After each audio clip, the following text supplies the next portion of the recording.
And we're live, coming to you directly from Sydney, Australia and Malaysia today. We've got a very, very special guest. I'm really excited to present you guys to Mr. Yuri Zaritski from the Lucidity for All group on social media. This is one of the biggest groups that I've ever seen that covers interesting topics like OBEs and lucid dreaming. And Yuri is an expert on these fields. I've really been looking forward to having a chat to Yuri and sharing our discussion here on Facebook Live with all of the audience. So what I'd like to do is welcome Yuri onto the Awakening Point LiveCast. How are you, Yuri? Michael, thank you very much. I'm fine. Everything is good here in Malaysia. It's 12 o'clock in the afternoon. So a great time to see you. Yeah, brother, I'm good. I'm happy. Yeah, go ahead. No, you're right. You're right. So I'm happy. I'm happy to be with you and share this.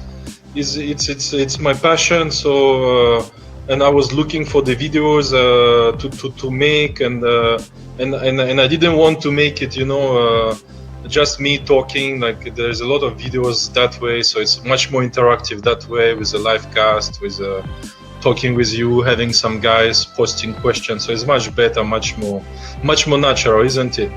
That's why 100%. You're doing it, Michael, right? Yes.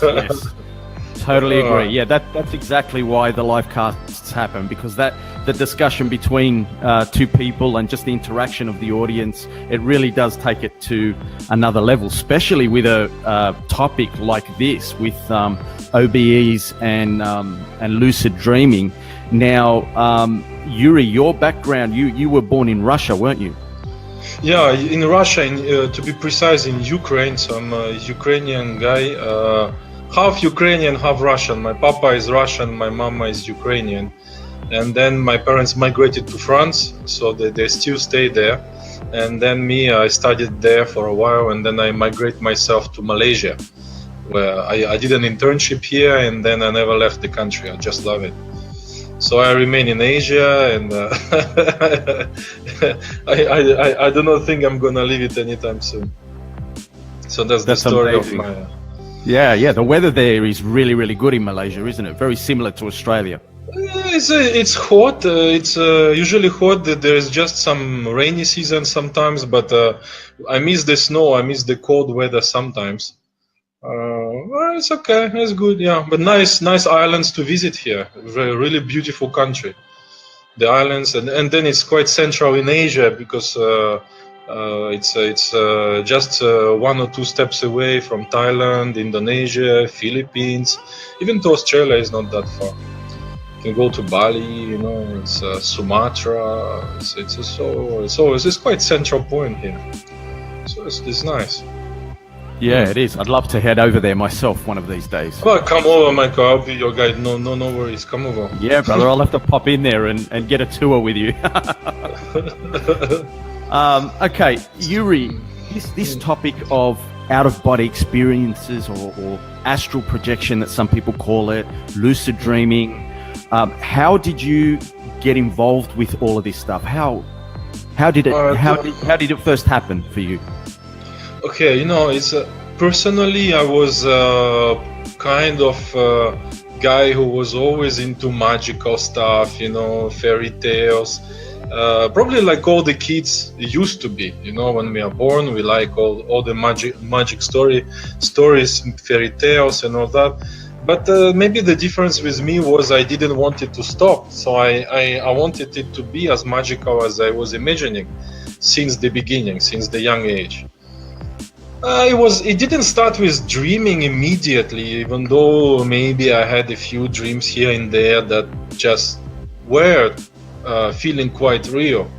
But there was nobody, I didn't have papa or mama to tell me, dreams can be like that or like this, or nobody in the family was talking about it. Even though we had some books though. But my mom and my dad didn't seem like practicing it very well. They had the books though. So I read those books and I was wondering what is going on. What is that? I was trying things, never anything would work out. So I continued on that story of I wanted things to be magical, not just, wake up, go to work, eat, have a shit, and go to sleep. Something a little bit more to it. Not even though I'm quite pragmatic overall, I still wanted it to be a bit magical. So okay, I look around me, then I saw those guys, sitting, mantra, mudra, meditating, guru, whatever. And there's whoa, what's going on with these guys? They seem to close eyes, smile, and enjoy themselves for a few hours like this. What the hell is going on? So they have some stories to tell there. So I enrolled a few years back to yoga stuff. So I chose this yoga, Kundalini yoga, because from my research, that was the most powerful yoga that brings you to the Kundalini awakening and all of that. So I didn't just go and study that. I went to become a teacher in Kundalini yoga, but it didn't bring me so much further. And while I was learning yoga, I was having some psychedelic experiences at the same time in Indonesia with psilocybin mushrooms. And nobody in the yoga community didn't dare to talk about them, and they would say it's a big no. It's a shortcut, but well, they never tried. They have no idea what is it. Or if they tried, I don't know. There's some wrong ideas going on about it in the yoga community. And so this went on until one day, there was a book that passed through my hands, and that was a book of Michael Raduga. That has been renamed, maybe I don't know by whom and for which reason. It's not important, but it was renamed into Superior Yoga. So me, learning Kundalini yoga out of hundreds of books that I had downloaded, found on yoga, Superior Yoga. Of course, I opened it first, and that was absolutely nothing to do with yoga. That was Michael Raduga book.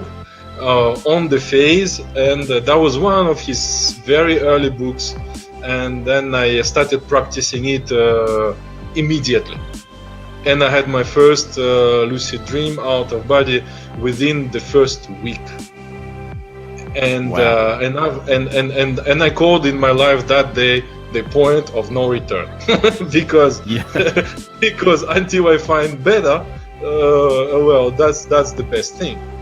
To everything that I have dreamed about when I was younger, all the magical stuff, that became real for me now, and easily accessible. So big thank you to Michael if he sees this one day. We used to work with him for about 2 years together, and then we separated because I'm probably too independent to be with somebody. So he does his stuff. I really appreciate his work. What he does is really good. Some of his stuff I actually teach. I modify it a little bit. I have different understanding for certain things. We will talk about it today. But great stuff. Anyone who wants to begin with me or read Michael. Yeah. Yeah, so that's how it started. It was a lengthy answer, yeah? Yeah, well, I mean, it's really interesting that we're starting off on that bat, because I actually came across the phase by Michael, I don't know, maybe 6 or 7 years ago, maybe something like that.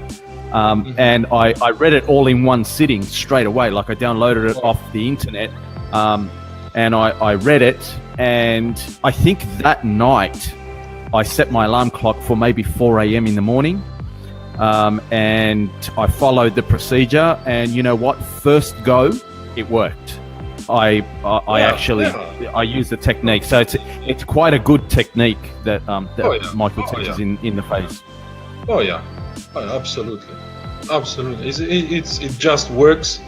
and it has. What I like about it is the completely pragmatic approach without any boo boo baba voodoo wawa. You know, it's Yes. do this, get results. That's all. You don't need to be a believer. That helps, but you don't need to believe in it. Just do what you are. Be good student. Read it carefully. Follow the steps. You get the results. That's all. But I have a small modification to what he says, though. We will talk about it later. I have small upgrade to what he does. It's just a small one there. Yeah, it's interesting that you've gone down that path, Yuri, because when I very first got into astral projection, and this was back just when I left school, so we're talking like, you know, over 20 years ago, I found a book called Llewellyn's Guide to Astral Projection, and this is an old book, and you know, the amount of preparation and you know, hoo-ha that I had to go through to try to get experiences, you know, was phenomenal. It would take me an hour of like relaxing and you know, going up and down my body, all this stuff, and you know, I used to fall asleep all the time. Oh yeah, it's too long. Yeah, it can be too long. Yeah. So yeah, our subject, right, is lucid dreaming, out of body, astral projection, right? So this is, and then another term, the phase, and then I came up with just to put another kind of identity, but it's quite similar to what phase means, but I call it shifting realities. So so you become the shifter or become the phaser or tuner, you know, radio station. So I call it shifting realities, shifting radio stations. So but mainly if we start digging it, right? So there are three approaches. Astral projection, out of body experience, and lucid dreaming, mainly, and then you have the phase, and me now with shifting. What's the difference, right? So lucid dreamers maybe will just stay more to scientific brain capabilities thing. Still, why we dream, if you don't deep dive into the philosophy, scientific part, maybe they are not really aware of it and how it's being built. What's the experience of dreaming? Where does it come from? I mean, it's quite a salad there of the dreaming.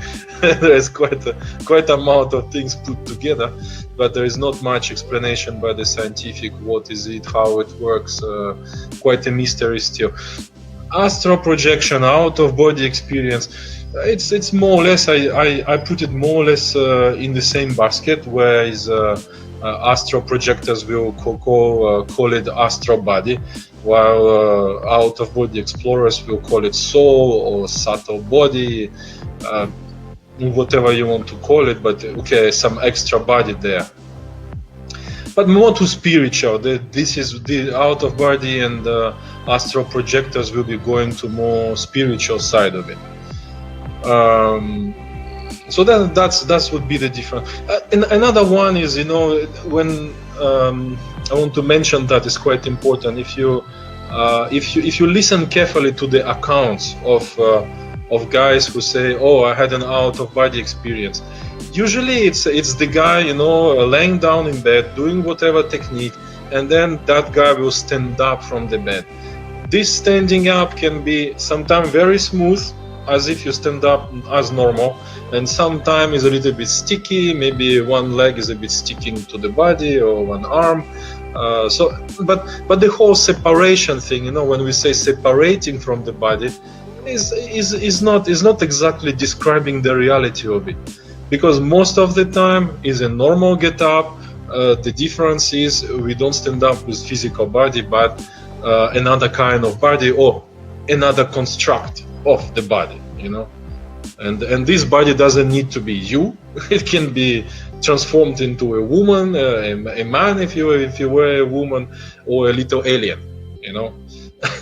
And when you stand up from the bed, it doesn't mean that necessarily on your bed there will be you can see the physical version of yourself, you know, or maybe you see somebody else in your bed, you know. Many things can happen, but my main point there is that there is a running understanding that when you stand up from the bed, you run through the experience of kind of sticky separation. That would be out of body, and some guys like to call it upgrade from lucid dreaming to out of body. So what they do, they come back to their bed, jump into the body, and separate again. I find it a little bit redundant, and I don't see the point. Absolutely no point. That'll be a waste of time, I find, to jump back to the body. Find, you know, wherever you are, you can have immediately access to whatever you want. So why would you go to the body to make some kind of upgrade? And so, yeah, Yuri, does everyone have to experience, like, for instance, when they're having an out-of-body experience, being, for instance, in their room and seeing themselves in a bed, or can it just be something where they're literally in a completely indescribable environment straight away, like outside of? Absolutely. Okay, how it goes? There is three types of beginning of the out-of-body experience, astral projection, lucid dreaming. One is you are already in the dream state. You meet the pink elephant.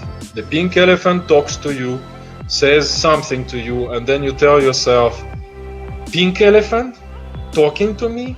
I must be dreaming. So that would be the natural, spontaneous beginning of lucid dream, out of body. You are already in the dream state, so it has begun. So you are already somewhere, be it in your bedroom or in an alien world. You already started somewhere.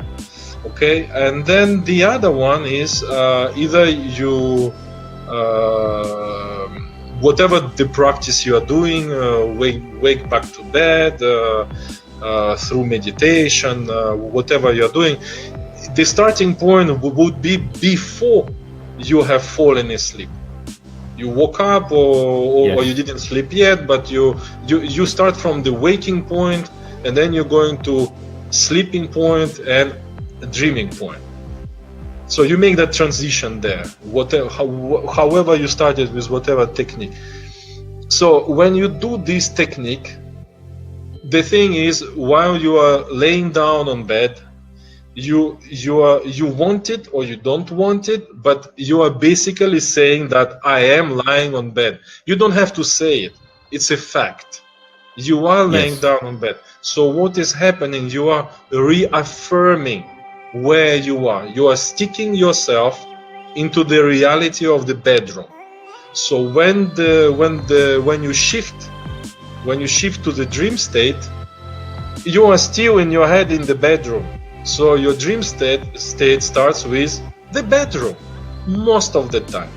But you can, of course, when guys who are very who start to detect the transitions, they get ready, you know, oh, I was in bed, I was doing whatever, blah, blah, blah, blah, blah.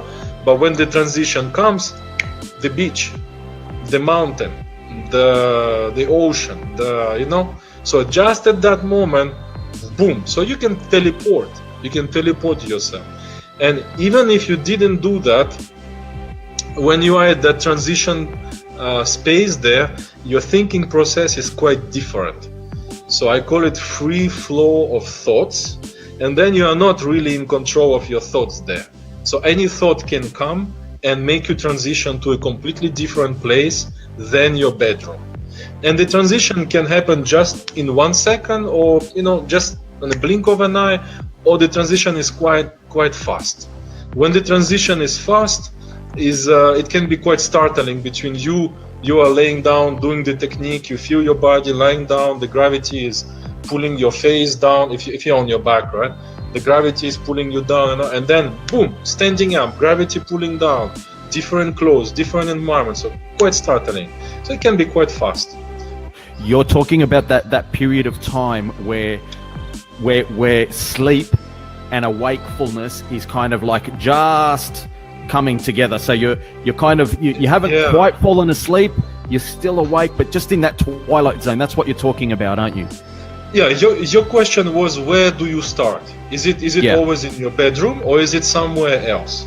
So when you transition, most of the time you will transition in your bedroom because you are practicing in your bedroom on your bed. So you are fixing in your mind that idea that you are in the bedroom. So your dream state will begin with you in the bedroom. Yes. But with that free flow of your mind, of the thoughts, you could be transitioning to somewhere else. Or you stand up from the bed, but around you is not a bedroom, it's an alien city, for example. Yes. What I'm saying is sometimes you will suggest yourself things that you were not really in control. And that suggestion will be the seed of the beginning of your adventure. Okay. You see what I mean? Yes. And that suggestion can be not completely conscious. It might be Yep. Especially those guys who are doing it from the meditative state, come to the dreaming state. You can't be thinking too much. So you're gonna quit your grip on your thoughts. If you don't quit the grip of your thoughts, you won't be going to sleep state. So anyone who has access to who is doing it directly from the waking state to the dreaming state, they quit on that grip on that reality here. They have to be quite soft there. So once they transition there, they don't have the grip on you try not to think about things, but the thoughts will be still passing by. So that's what I want to say. And because you don't have the grip on them, it becomes quite free. The thoughts can, just flowing, whatever, and they can be the seed at that moment. You think about your holiday for no reason, your dream will start with that holiday. You were thinking about your problem with your whoever, and the dream will start with something related to that.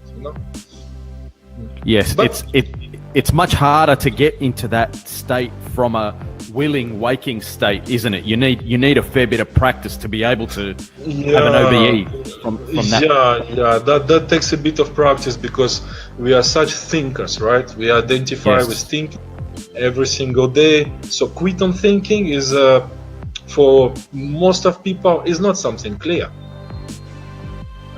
How do you stop thinking? What does it mean? Why would you do that in the first place? For somebody who begins, it's a big subject, stop thinking. Yeah, for sure. I mean, I remember when I first started meditating, the first time I tried it, I'm like, this is impossible. There's no way I will ever be able to do this. But then, even just after a week of trying, my mind just started to get quiet. And I'm like, wow, this is all right. Oh, it feels good.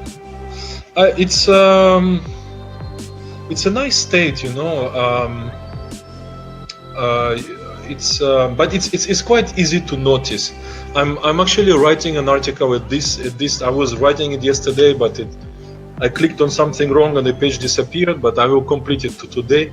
I call it the magic moment, and I talk about it right inside. So it will come out today, probably on the site. And it's a very nice thing because the thoughts are just flowing, and the thing is sometimes the thoughts that are coming can be quite enlightening, or you'll be like, I really thought that, or something.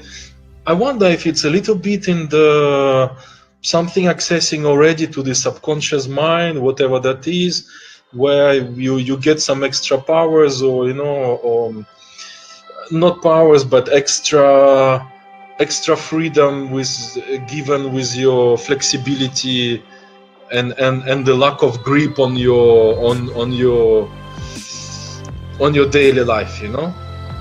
I don't know if you see what I'm talking about. Is my wife sometimes is laughing is when I go to sleep, but I actually don't sleep. She knows that. I close my eyes. It doesn't mean when my eyes are closed that I'm asleep. Even if I'm snoring. I could be snoring. It doesn't mean that I'm sleeping. I'm still wide awake, and I'm aware that I'm snoring. I can hear what's going on in the room. Doesn't mean that I'm sleeping.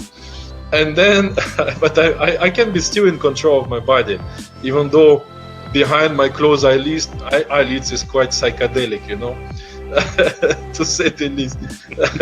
and then that free flow of thoughts is there, and I'm very aware of it.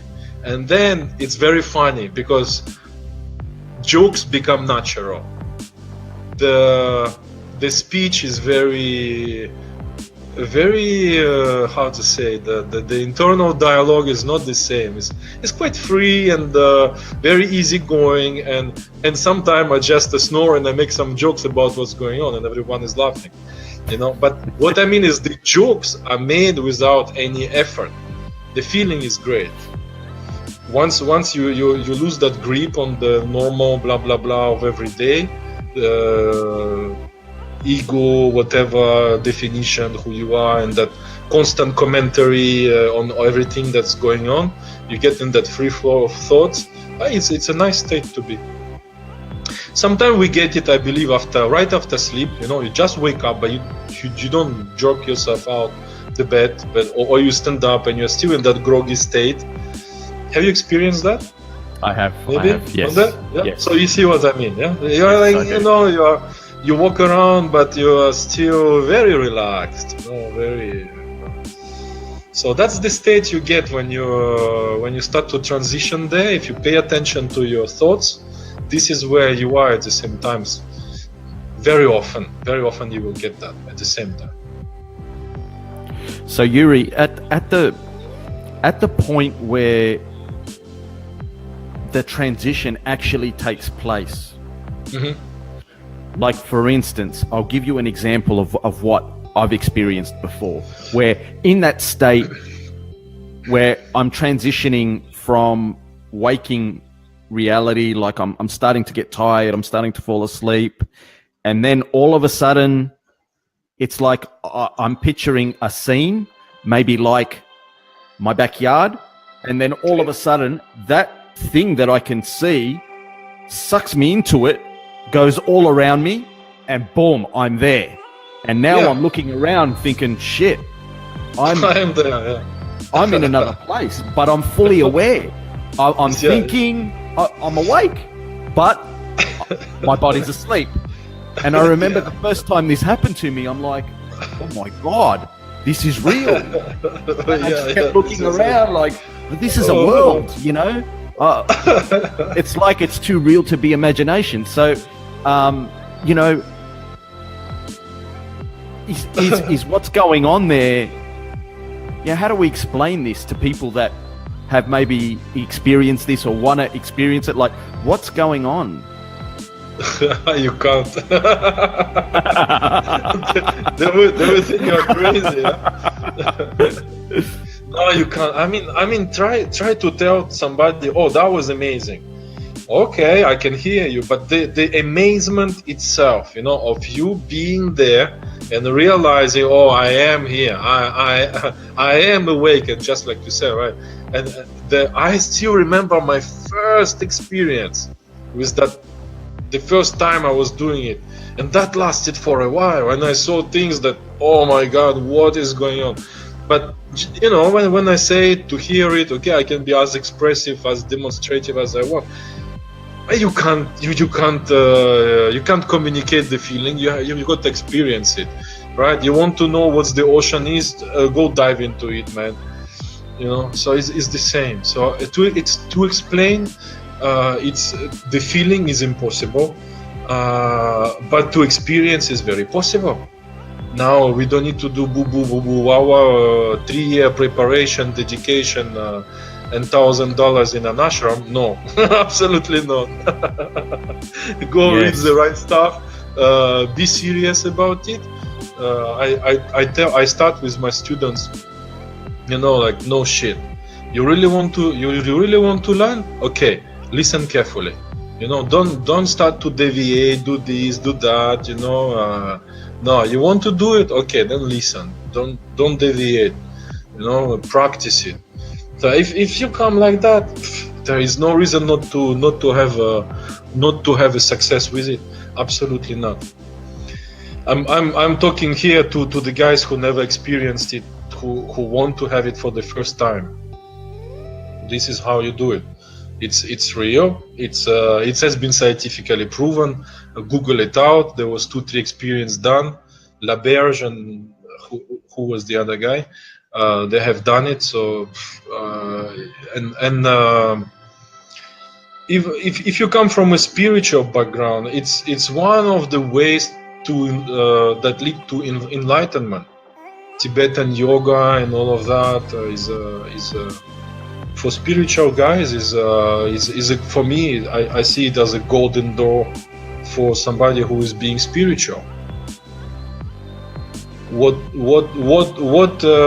other technique gives you access to that to that kind? I totally agree. Yeah, absolutely. There's not many more spiritual experiences that someone can directly feel that's more powerful than that. I totally agree.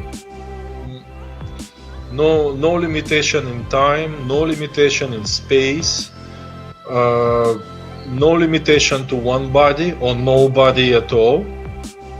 Being in more than one place at the same time, become another being, morph into another creature, meet spiritual guides for those who are.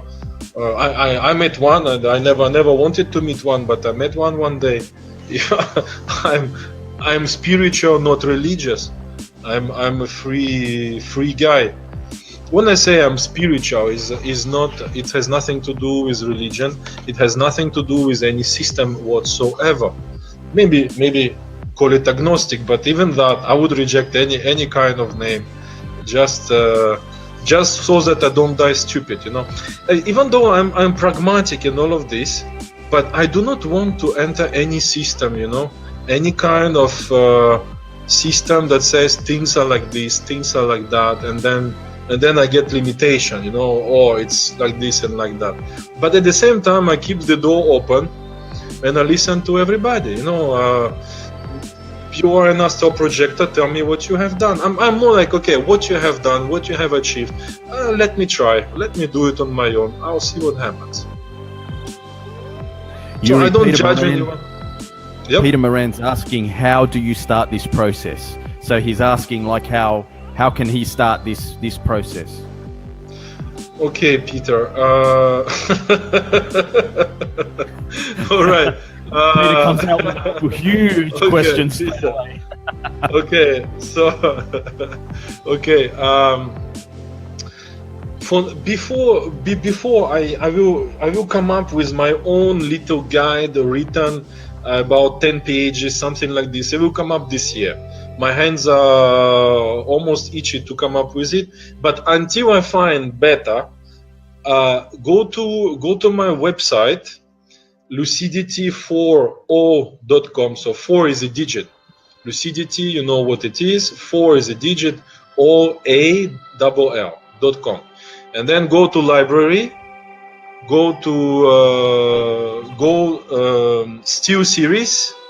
And you will find there indirect approach. So indirect approach was developed by Michael Raduga. So until I do something on my own, I advise you to go and read there. There is a link to his book. The book is 500 pages, but you don't need to read 500 pages. You read there 9 pages. That's all you have to do. You read those 9 pages and you are set for tonight. You can do it tonight. You can have success tonight. All you have to do, read the 9 pages carefully. Practice what is being done there. The practice takes you about 5 minutes, so that when you wake up in the middle of the night, don't start to wonder what you have to do. You don't want to wonder. You want to perform the technique immediately. So follow up on my site, register there. I will come up with my own guide with kind of upgrade to do that. I will talk about it in a short while. What's the difference between what Raduga does and I would implement. But until I do my own, pick up that. Pick up that, read these 9 pages. I tell you which pages to read there. That's how you start. So make that reading, and my advice, don't read, don't watch anything else. And try to forget everything you heard about it, everything you learn about it, because it will make the thing obscure with you expecting things that are not real. So do that and you will have success. And if you don't, if you try it for 10 times and you didn't have success, come back to my forum there and say, Yuri, I have done it 10 times, I don't have success, and I will analyze what happened. All right? So this year I do it for free. I still have time. The community is growing. So there is no thousands on the site. There is thousands of people in Facebook, but on the site I still have time. Go there on the forum, post your questions if you didn't manage to have your first experience, and I will debug whatever you have done there. All right? Is it good enough? Excellent, Yuri. So intent is important here. Like when you're going to sleep, to kind of like be expecting that it's going to happen. Michael, intent is everything. It's absolutely everything. I mean, in daily life is easy to understand. Somebody who doesn't have intent, somebody who doesn't have a focus, the life is not focused. The guy or girl is jumping from one subject or conversation to another, can't focus on one thing. And look at our life today, you know, it's just too much information. Movies are jumping from one subject to another. People are just, you know, so the person gotta be focused. Intent is very important for the guy who is practicing. It's a beginner. He still didn't convert to the what I call a dreamer personality. So he's just like another guy. So if it's just, you know, once in a blue moon, the guy will think about lucid dreaming and start wondering how come he still didn't have it. That is not going to work. The intention has to be present. You know, you want to achieve it, be serious about it. It has to be there. Every single day you think about it. That's what you want to do, because then it becomes like a seed. So you thinking about it, that's how you verbalize, how you manifest your intention. You know, intention is one word, but how do you do it? Yes. One way of doing it is to thinking about what you want to do. So you have time during the day where you refocus your mind on what you want to achieve. That is how to manifest your focus into what your intention. Your intent is what you want to do. And then you wake up in the middle of the night and your intent has been there, so you do it. Compared to the other guy who goes for 2 weeks with a very weak intent or no intent whatsoever, and for 2 weeks he's trying but he never does it. He will sleep through the whole night and nothing happened. You know, so intent is very important. And then another important part of the intent is once you are in the dream state, intent is your driving wheel. Wherever you are intending, whatever you are intending in your little coconut there, this is what's gonna happen. So if the guy is not in control of his intent and his intentions, prepare for the wild ride. That's gold. Because you're gonna deal with all you think in your little coconut, and that is not always nice. So if you are dealing with some, you know, with some nice and scary stuff, deal with it. I mean, deal with it now. You know, it's gonna come up. And if you have erratic thinking, this is gonna be erratic experience. You know, the guy is gonna have the mirror of himself, of his life, because the intention is manifested immediately in the dream state. So that's a huge mirror for any guy who practices it. So now you are here, you have time, you can have erratic thinking, nobody sees anything, neither you. But then you are in the dream state, you start to have this kind of thinking, and then it starts to manifest, and then you start to realize, oh, I've been thinking that, and now the little serpent, little creature is there, and now I have to deal with that little creature, and I don't want it. Yes. You see what I mean? Intent is everything. Is a big subject. Intent is your steering wheel. Is where you go. So you gotta put it straight, man. Now, Yuri, speaking of intent and how intent is what is driving us in that state, how come sometimes in that state it's like we've got a thought process that is similar to in waking state, but then other times when we're in that state, it's like what's inside us is so truthful that we don't have time to think about it. It just happens. Like, for instance, I mean, I don't want to get into too many examples here because some of them are quite embarrassing for me, but I've had dreams where I've woken up and gone, what the hell, why was I doing that? Like, for instance, okay, I'll give you like I'll totally embarrass myself in front of everyone here. Like, I'm really happily married with my wife. She's beautiful. Anyone who knows Trace, she's a gorgeous Austrian, bombshell, beautiful person. But sometimes I may have a dream that I meet up with some woman and have sex with her and all this stuff, and I wake up and I'm like, dude, what was all of that about? I don't have time to think about it. It's just like, I just did it. I didn't even hesitate, kind of thing.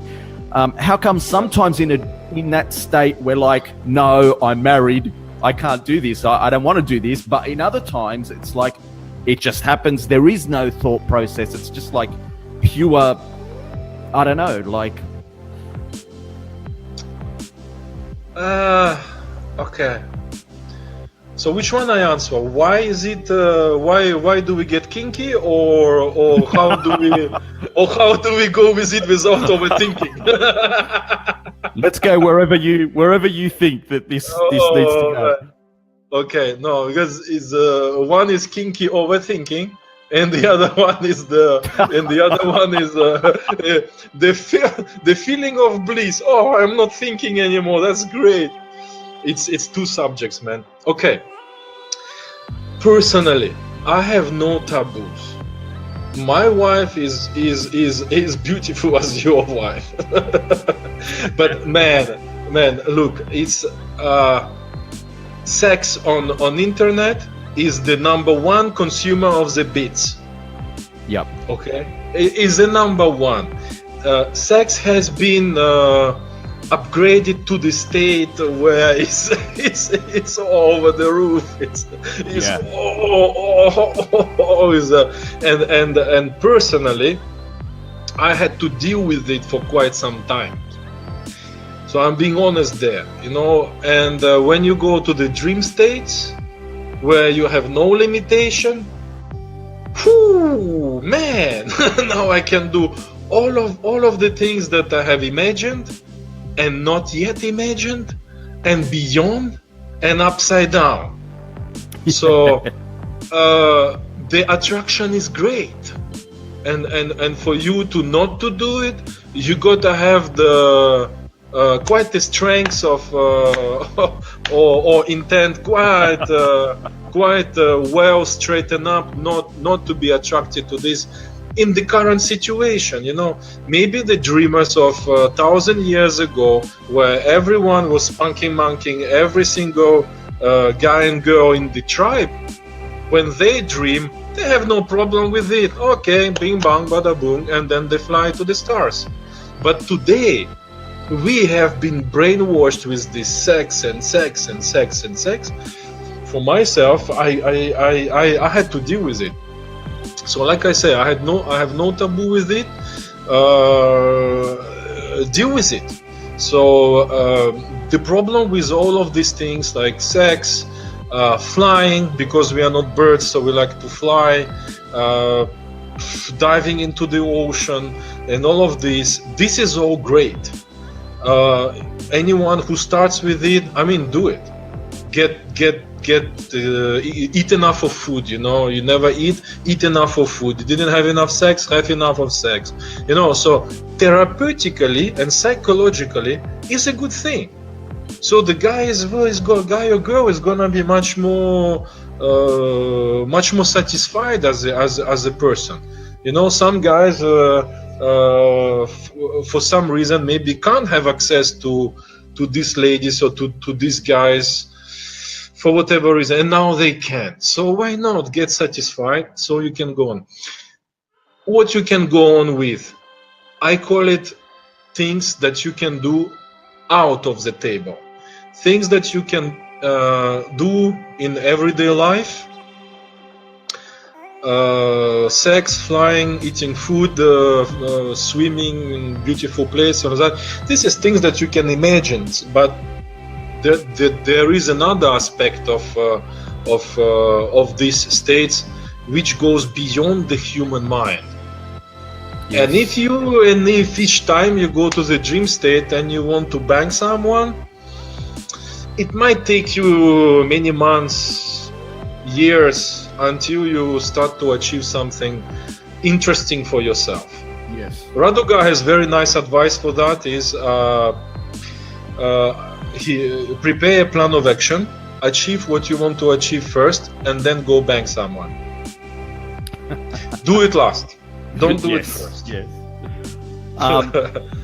Okay, Yuri. In as far as you touching on this thing of non-human, like things that are kind of maybe outside the scope of human imagination, or not. Let's just say like not normal human things. Let's go into that a little bit, because sometimes I know that I come out of experiences and I'm like, I don't even know how to even think about what just happened, even to myself, let alone express it. What's all that about? Okay, there was another point I wanted to explain just now. Remember the kinky, the kinky spunky, and the bliss of the no thought, and then I will rebound on what you have just done. What you have just asked. So there is another very important aspect, and for me this is the superior technique. We will talk about the next time, but this is the superior technique of how to remain in the dream state longer, so you don't wake up too fast. Oh, nice. Yes, that's important. Beginners wake up too fast, you know. Yes. Excitement, boom, you woke up. And stopping internal dialogue, stopping that blah blah blah. This is a superior technique for you to remain in the dream state longer. So I just say that. So sometimes you will experience it just like that, and you acknowledge it. Oh, now I'm not thinking how good it is, but what you gotta do is to really be careful. Okay, so now I'm not grabbing this thinking machine of myself and erratic analyzer and describer, commenting guy of everything that's going on, you know, and you start to appreciate things, and magical things happen there. It becomes magical. So I just say that, okay, how you practice that? Okay, try not to think, okay? And the more you try, the easier it becomes. And then you start to observe yourself. I'm not thinking, I'm stopping that internal dialogue. And the more you try, the easier it becomes. We will talk about it the next time when we will talk about the advanced practices and all that. So maybe we will talk about internal dialogue. We keep it for the next time. It's a big subject. It's very interesting. So you're saying, Yuri, that during the experience to try not to have internal dialogue, and you'll stay in the environment longer. Absolutely. Okay. All right. Absolutely. That's there are many techniques. This is the superior one. Then you don't need to do any technique, because techniques are boring. They take time, and this one you can do in the background. You see? We have some comments going on, no? Yeah, we had a whole stretch of them, like not too long ago. Let's see if we've got any questions there. My wife jumped on because we were talking about. I was talking about my wife. Yeah. So she was having a laugh about that, and we had Mark. Mark's enjoying the dialogue thus far, and we got Scott Bogdan from the United States. Scott's right into this, and also Peter. Peter was saying thank you for your answer in explaining, where he can go to start this all off. You're welcome, Peter. So like the internal dialogue thing, that's really important. I'm actually going to remember that, because I find with myself that I'm snapped out of the environment quickly, like quite often. Especially if I try it, if my attention to detail becomes too great, it kind of like snaps me out. So if I see, for instance, a building that's got sandstone, I'm like, oh my God, that's sandstone. And then I walk right up to it and really try to look closely at the sandstone going, oh my God, this is real. But if I get too caught up in that, bang, I get snapped out of it. Okay, but this is maybe you have read it somewhere, but you probably know it. You can't look at one spot for more than 2 seconds there. Yes. Because looking at something is one way to tell, to manifest your intent of going there. So you coming up to and looking into details, or the fine details of whatever, you keep staring at something, that is you asking, I want to go there. So when you are in the dream state and you start staring at something like that, there is two things that are going to happen. You're either going to dive into there. So let's say it's a distant thing that you are looking at, a distant tree, building, or some object at a distance. So if you keep staring at it, you will start flying, moving towards that point, or you will teleport to that point. Or it's gonna be a complete dream change. So you're gonna be, if you start to look at the details of a wall, you will be sucked in. You'll be sucked into it. It doesn't mean you're gonna appear in the middle of the wall, or it doesn't mean you're gonna appear in the middle of the painting that you were staring at. But it could be. If you stare at the painting, you will be sucked into the painting. So in any activity that you are doing, that is one thing that is will be acting as a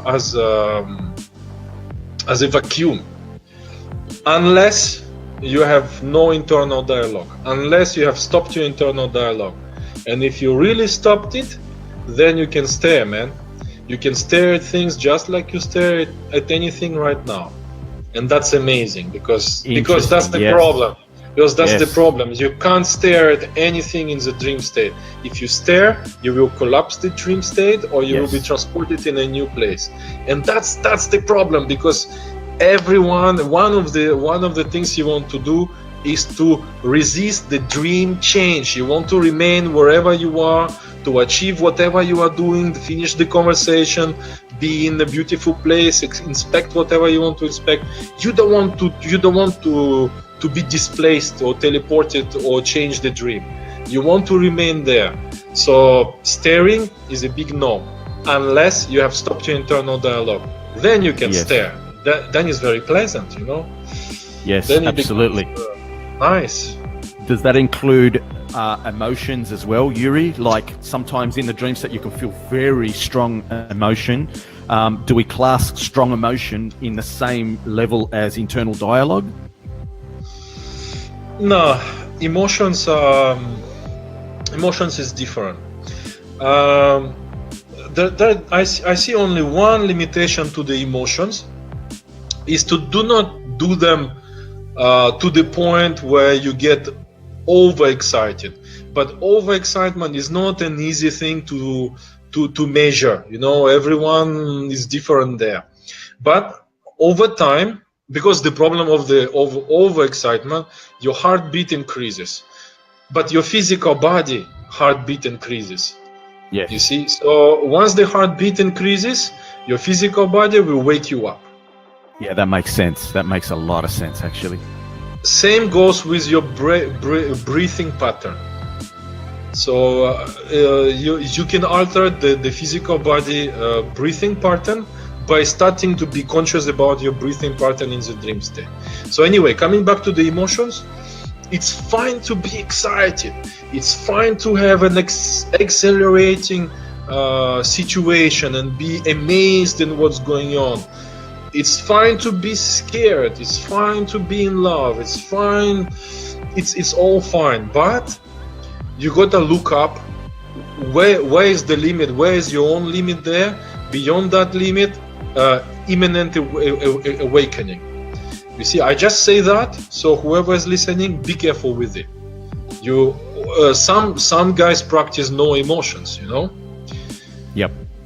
No whatsoever. But it's not internal dialogue. Emotions is different. It's not. You don't say I'm in love. You are just in love. You know. You don't need to talk about love. You can just be. Yes. You don't need to talk. You don't need to say I'm scared. You know you are. You know. Emotions is a human thing, or maybe alien thing too. I don't know, but they are there. But it's not talking. Emotions, feeling is different. It's not, I don't think it's the same. Yep. Okay. So, alrighty. I had an experience not too long ago where I'm in the dream state. I'm in the dream world, and it's like I spent a lifetime in the dream. I'm married to a beautiful lady. I have got kids. I'm on another planet. The architecture is like completely alien. I'm me, but not in this body. And I'm living an entire life in this dream. I'm holding this lady's hands. I'm walking through the woods, and the trees aren't from Earth. The sky's not from Earth. And all of a sudden, I think to myself, hang on a minute. This isn't my wife. This isn't Earth. What the fuck am I doing here? And I start to look around, and bang, I wake up. And I wake up, and when I woke up, I'm like, oh my God, it felt like I was gone for a whole lifetime. It was really weird. That experience has stuck with me, like, you know, just the reality of it and the emotion of it and everything. It was like it was real. Yeah. So, you want me to comment on that? What are your thoughts on that? I have a question. I have a question for you. When you say you lived a life, you are saying you had the memory of your life of that guy, or you have spent, or you have that's the answer, or the other one. Did you had impression to be living there, staying in that state for a long time? You see the difference? Like, memory of it. Yes. You have access to the memory. It was like it wasn't me as Michael, but it was like I was someone else. You are someone else. Yeah. It was like I was a completely different person. I know what you talk about exactly, because I have experienced that as well, Michael. Yeah, bro. What is that? Like that? Okay, that's great. I had and on my side, I had two different experiences like this. One was exactly like yours, where I am incorporating the guy, me, another me, okay? Yes. Having a different life or not. And then I realize, just like you, I would say the same story like you say, okay? And another type of experience where I meet another guy who is me. Wow. So I have two memories at the same time. I know me, and I know another me. And in my case, that another me was a dude of 3 meter height. So he's a giant, you know. He's a giant. Wow. he was standing, meditating. So he's meditating, and I can feel him, man. It's just like It's psychedelic, man. The experience is I'm standing, I'm looking at him, and his eyes are closed, and I'm him and me at the same time. So I'm in two positions at the same time. So and I go, all I can touch is his hands. So I reach up with my hand and I touch his hand. So I want him to open eyes. But when he is opening eyes, I'm opening eyes at the same time. You see what I mean? And then we are looking at each other. I'm looking at myself. That's awesome. And I have two memories at the same time. And I know myself, him, me. I have a wife, 3-meter height. I have one kid, she's a daughter, and I have access to the full memory of another me. That's another one. So it's like two perspectives. You just live like another you, or meeting the you. For me, it's what is that? You know, is I don't know. Maybe some parallel universe. You know. I had some other experiences like this, you know, this oneness thing. I don't want to become too woo-woo about it, but that's how it felt, man. So that was psychedelic experience. It was psychedelic experience, and I went to that state, you know, where is kind of machine world that Terence McKenna talks about, where I was uncomfortable for a while because the sounds was like a computer, you know, those computer with the hard drive and the electricity passing by, like a big orchestra, but like, I don't know, 100 decibel from within my head. And then outside was flowing rivers of different colors and all of that. And then for some reason, say it is me suggesting thing, or me having a wishful thinking, whatever, but that's what happened after this. I started to connect to other guys. And I had a very and I'm not religious, okay? My mom is Orthodox, but me, I'm a really free guy. But don't ask me why, but for some reason I was like, Jesus. Okay. Like, Jesus. Oh man. It took me on a wild ride. That was not the fun part of Jesus there. If Jesus existed, if he is real, we probably will have some Christian guy listening to it. Well, I immediately, you know, Jesus. Oh my God, man! The feeling, the atrocity of it just flooded the whole out of me, and at the same time, I'm no more Yuri.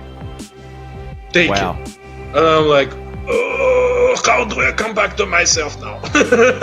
I don't want to be Jesus anymore. Finish. It's too painful, man. Thank you very much.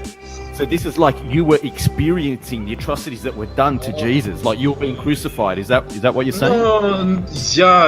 Not. I wasn't on the cross. I wasn't seeing blood or anything, but just the whole thing is just like Jesus, pain. Yes. You know, and then it lasted for 15-20 seconds, and it took me 20 long seconds. From the first moment, the moment I entered him, it became him. It's not just thinking about it. It's not external. I'm internal. You know, I am him. Yeah. You know, and it's from inside. You know, oh no, thank you, but no. You know, immediately I want to come out. So you know, I'm being honest with subjective stuff, and you know, whatever I experience, I just say it. And I'm not saying this is the truth, and you have to swear by it now. But okay, that is what I have experienced. I'm sure some guys will relate to that. They have. I'm not the only one to experience this kind of thing. But okay, I'm not creating some kind of truth, religion, or guru-like thing. I'm just sharing. Yeah. Yeah, I'm not getting. I'm not an extremist about anything I say. Yeah. Yes. No, we're pretty similar like that. I mean, you know, you've mentioned a few times that you're spiritual, but you're kind of like a spiritual anarchist inside. It's just Oh yeah. it Man, is what it is. You know, it's a free thing. I'm the same. Oh yeah, man. For me, God is a joker, man. If there is a God, he's a joker. Look at Panda, man. If it's created by God, I mean, look at Panda Bear, man. You think this is evolution? This is evolution of a bear? Come on, man. Give me a break, man. Look at butterflies. Look at all the beautiful butterflies. This is evolution? Oh, man, give me a break, man. Yeah. Any God is a joker, man. He's not taking things seriously. 100%. I mean, most of the people that I've met that are highly evolved or spiritual, they're all hilarious people. They're all people that don't take any shit too seriously. You know, they're laughing 3/4 of the time. Yeah, I will upset some guys there, but man, I can't be serious for too long. I'm sorry. Anyone who is too serious about it, well, man, there are other houses where the guys get serious. I mean, I can't, man. I can't do that. You know, I like to laugh. I like to make some jokes, even at the serious stuff, man. I mean, come on. Absolutely, bro. Absolutely. Ain't that the truth? Hopefully one day. that would be good. I mean, yeah. So, do we have any other question on the side of the guys who listen to us? Any comment? Guys, don't be shy. Ask things, huh? So, in the meantime, while we're waiting for a couple of questions to come through, we were going to delve into the more like non-human type of experiences, like that are difficult to relate, where you can't even find words sometimes to try to think about it yourself, let alone explain it to another person. Mm-hmm.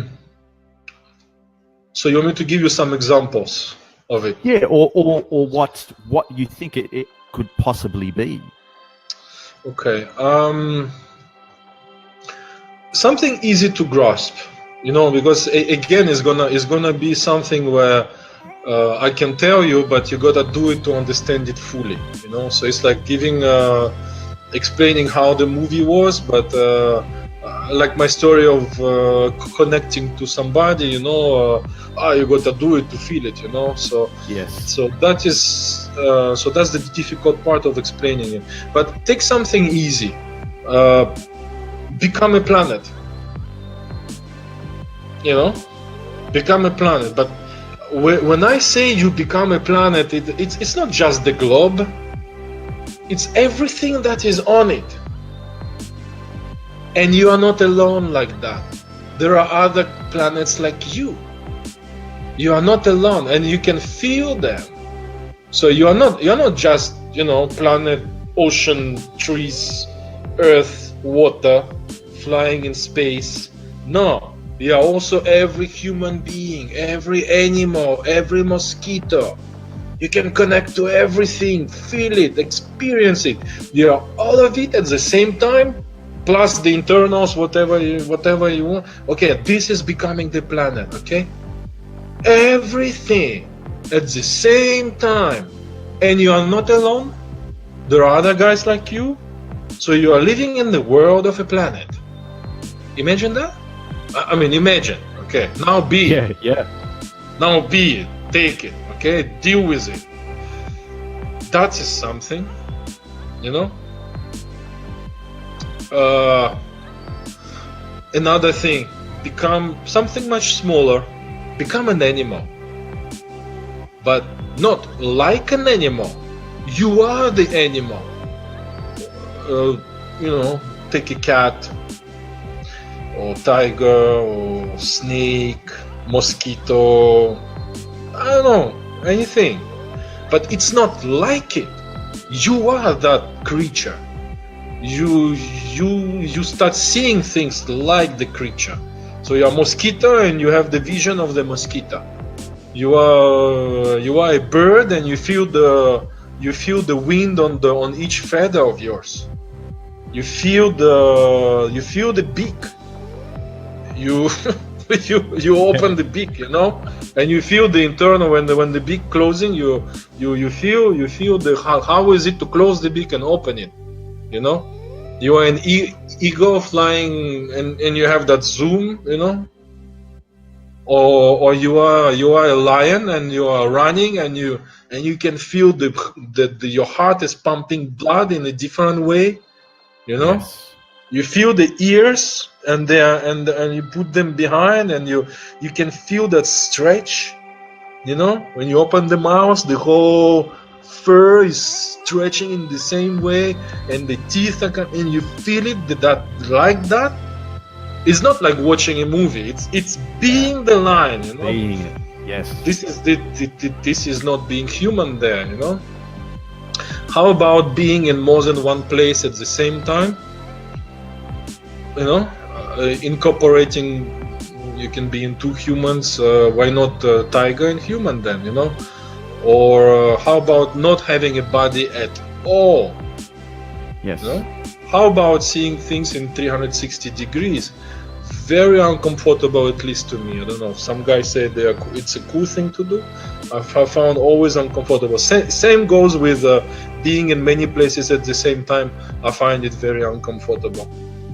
Yes. 2 stories, okay, but 3 stories, oh, give me a break, man. I don't want to listen to three type of beat and music at the same time. Oh man. Well, I mean, if we want to go deep into something, I mean, I always ask myself the question, when I'm in the environment and I'm looking, I mean, I don't have eyes, so you know, how is it that I'm looking at the environment? How is it that I'm taking the environment in when there's no biological body there? I don't feel that I've got a body. You know, if I look down and try to look at my hands or something, sometimes maybe I can see something that resembles a hand. Other times it's like I'm just an awareness kind of thing. I might see a wall and I think, wow, that's a wall. And while I think about, wow, that's a wall, I'm now starting to move towards it, you know. Or I might see out the window, oh, what's out there? And now I'm starting to move towards, you know, the window. But there's no actual body as such. But there is a body if you want it to be there. If you expect the body to be there, you will have it. But if you don't expect it, then maybe it's just transparent. Absolutely. But I've been caught many times of I'm looking for my hands and then they're transparent, and sometimes I will hit my face. But if I don't have a hand, I don't have a body. What am I hitting? I'm hitting the remnants of, you know, the residual expectation of hitting it, and sometimes I go through. You know, I cannot hit the face, so I'm like, okay, where's the hand? I'm okay, the hand, but well, I don't really feel it. Wait, where's the hand? Yeah, so it's the dynamic of it is completely different. There is not if here every time we come back to and we wake up here and we will have a body. Out of body, astral projection, phase, whatever you want to call it. The body is not always there, or it can be anything. That's the reality of it. Yeah. I suppose when you're changing reality streams or reality, you know, I'm not sure if you're familiar with Tom Campbell's work. I'm going to use a little bit of MBT I was going stuff. to say, yeah. This is like even this reality that we're in now. You know, Tom pretty much says this is a virtual reality. It's all in consciousness anyway. So there really isn't a difference between this reality and the dream state. It's just like a change of data stream, you know, like data stream, picking up a so in that respect, when we're in the dream reality, we're carrying some of the expectation and what we're used to from this reality into that one. So therefore, we might think we have a body like this one. Yep.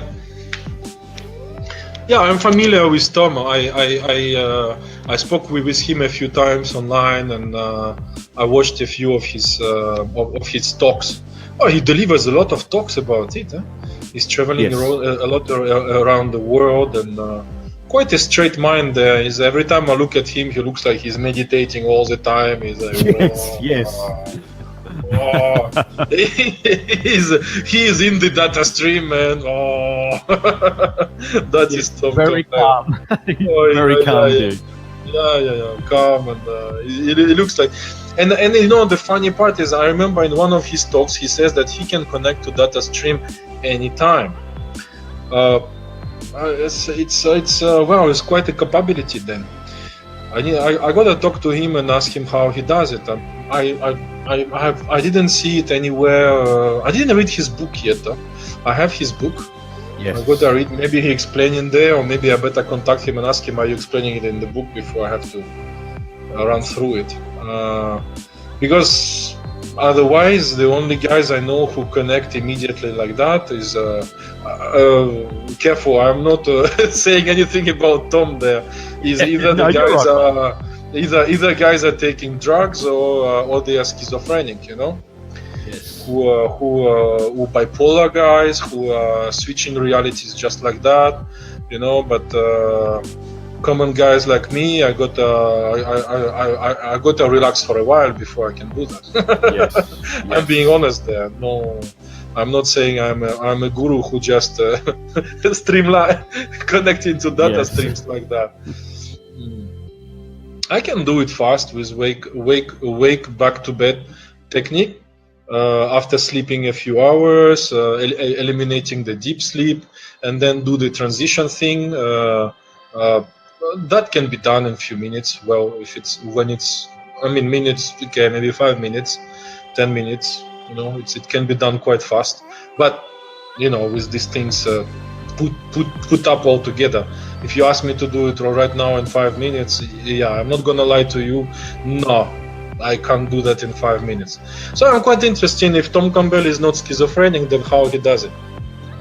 Yeah, he's but he's not schizophrenic. Come on, he's a nice guy. He's a nice guy. He is. He certainly is. He's a one of a kind. He looks like he puts his bits together well. So his bits of information. That's it. Yeah. But what it is and all of that, it's okay. Tom has one opinion about it, so it's virtual reality. It's okay. It's quite a fashion right now, you know, the virtual reality thing. After the Matrix came up in 97, 98, and after this there was before that there was that comic writer who talked about virtual reality for the first time, and now it's quite a fashion, you know, virtual reality. Then the Tesla guy came up. Tesla guy, that what's his name? Discussing simulation theory, yes. Yeah, simulation theory. That's quite Yeah, quite a few guys, no. Physicists, all that. Say statistically, it's it's like this. Okay, but it doesn't make my day, you know. You can. I studied that, but where does it bring me further? No. So do you have a way to come out of it? No. So okay, let's talk about it for a few hours, and what's gonna happen? Nothing. See what I mean? So yes. So I don't see great point there just to know it. If we can come up as like in that movie, what was it? 13th floor or 23rd floor? Oh yeah, that's actually a great movie, The 13th Floor. I really enjoyed that. And then the guy actually incorporate in the he come out from the computer, go into the mind of the guy. Yes. No, that would be nice then. I mean, when we're talking about this stuff, I think what's fundamental is that, I mean, consciousness is something that is crazy. I mean, we just don't understand it. It's so incredible that, I mean, I'm looking out the window now at this so-called real reality and thinking to myself, like, this is probably all happening right now within consciousness. There's probably is no such thing as a separate reality anywhere. Go ahead. Maybe What are your thoughts on that? On consciousness being fundamental. Okay, I'm partisan of Carlos Castaneda there. So without being extremist again, like I say, whatever I do, I'm not clinging to anything. But I'm studying closely Carlos Castaneda for many years. I have implemented many good ideas, like self-importance thing or big energy liberator. You know, a life changer thing. You know, stop giving such importance of who you are. You know, who I am. You know, don't give a shit what other guys think about me. Yeah, right. Of course. Okay, good. And beyond that, there's so many interesting messages there. So the in Carlos is okay. First book of Carlos was a cookbook of how to make your own drugs. How to find the plants in the desert and how to cook them. The whole book was just a cookbook, man.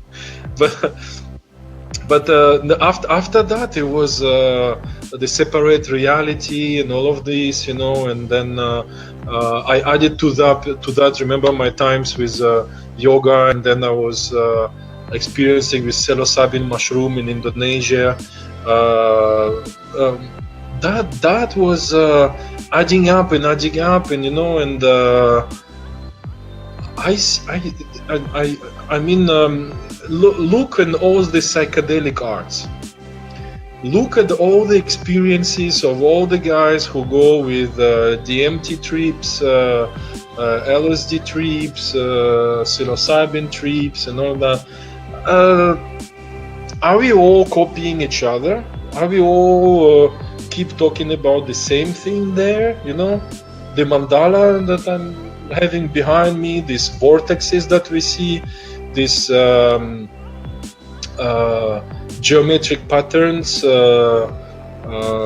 how you call it in mathematics? Like the fractals and everything. Fractals. Yeah, the fractal thing. You know, why all of us are seeing them? You know, I would say, okay, maybe it's enough to say, oh, it's just a hallucination. You know, Terence call it the true hallucinations. I like that, to put true and yes, for sure. you got a dare to say it, you know. But I see, you know, is the underworld. You know, there is you and me as a perceiver, and that's why I call it shifting. On my side, shifting reality. So you can quite easily see things in a different way. You know, like to take those simple stuff. You're online, and I'm sure you have seen those things where you have to stare at the screen for 3 minutes at the dot, and around the dot you have those no, yes. and then say, okay, now look around you, and everything starts to move. Yes. You know, what does it tell you? You have that brain there, you have that some kind of setup, you know, it's a certain tune-up, so you see things in a certain way. But you can change it, you know. You just close your eyes, open quickly, and see around. Oh, oof, I saw something different, you know. So sometime it might just happen just like that. So maybe those schizophrenic guys, bipolar guys, they are shifting realities quite easily, you know.